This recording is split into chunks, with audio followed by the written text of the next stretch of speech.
Welcome back to Capitol tonight. Of course, in Corpus Christi, a courtroom there, the voter ID case is being heard.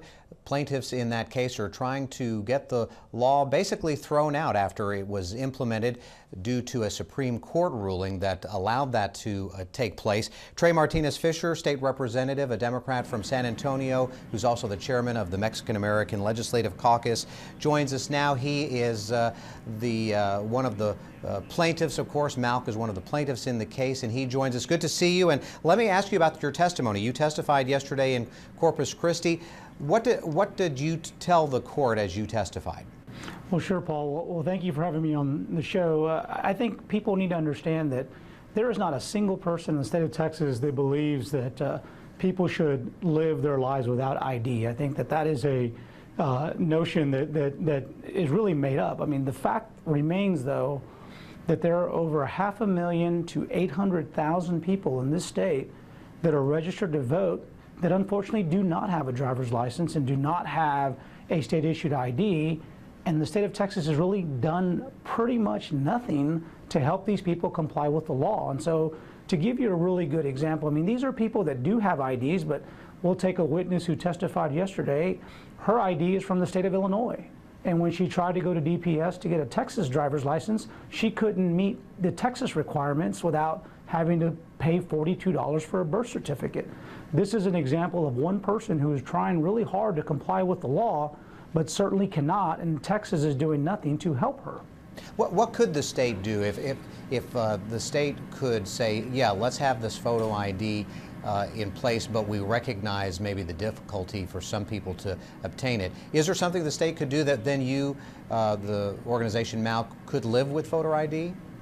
As you know, photo ID has been proposed in the legislative session since 2005. And back then, in 05 and 07, there was lots of compromise, lots of discussion about how do we come up with a form of ID and expand the voting franchise, whether you expand early voting or you expand it to same-day voter registration. The 2011 version of voter ID is the most stringent in America, and nobody understands why, because if you look at the voting data, there were over 60 million votes cast in the state of Texas from 2002 to 2014. Only 2 people have been accused and or convicted of in-person voter fraud. And so when Texas passed this bill in 2011, they knew the ramifications of how many people that lacked the requisite ID, and there was $0 put into appropriations to provide direct mail assistance to them. To 1/3 of Texas counties in our state, about 80 counties do not have a DPS facility in their county. Well, this is the place that people are supposed to go to get these IDs. I mean, Texas needs to make a meaningful effort to fund real programs that will engage anywhere from 500,000 to 800,000 Texans and help them comply with the law, because frankly they would like to. Or in the alternative, let's expand the number of IDs that are acceptable. Student IDs, government-issued IDs, even Indiana and Georgia, as tough as their laws are, you can prove your ID with a utility bill or a bank statement. So talk about when the law then was developed while you were there in the House. How did that go down? I mean, you, like others, believe that this was a deliberate attempt on the part of the GOP leadership to try to suppress minority voting? Well, you know, the rationale for voter ID has always changed. You know, back in 2005, the notion was we needed to protect the integrity at the ballot box.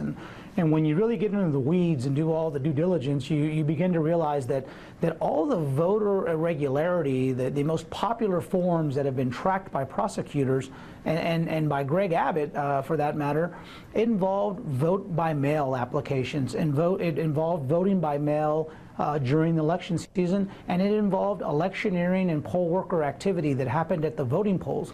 Voter ID does nothing to address those concerns. And so then the rationale shifted. Well, maybe it's not so much the integrity of the ballot box, it's the fact that illegal immigrants are coming over to this state and they're casting votes, and that's what Democrats want. Well, the truth of the matter is, given the requirements of SB 14, today's voter ID law, there are many legal permanent residents in the state of Texas that possess the same forms of ID that can be used to vote today. So we know that Senate Bill 14 doesn't address that. So Senate Bill 14, photo ID, is a solution looking for a problem. And Democrats have said all along, if you want to have an ID requirement, several states have it. Let's be flexible. Let's be reasonable.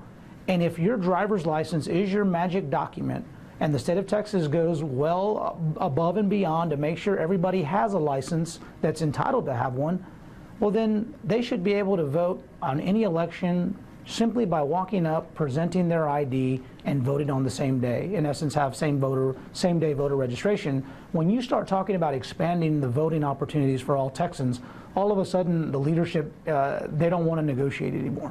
We just have about a minute left, but again, getting back to maybe the intent of maybe the GOP leadership, do you feel that that's going to be a key part in the case, as to the intent behind those who were pushing for the law? Because again, how do you prove your case, perhaps, that maybe there was something there to try to keep people from the polls, if that's your vantage point? Well, that's a really good question. I think that if the people who authored Senate Bill 14 probably should have been pulled over for legislative speeding. This piece of legislation passed in a record time.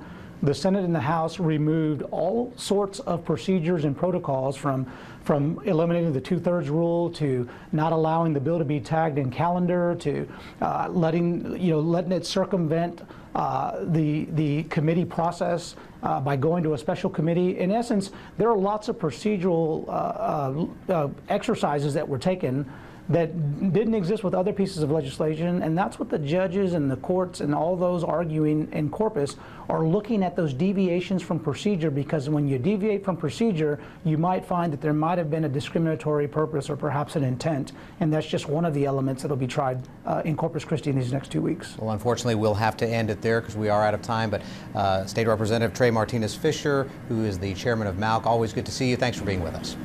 Thank you. And we'll be right back with more Capital Tonight after this.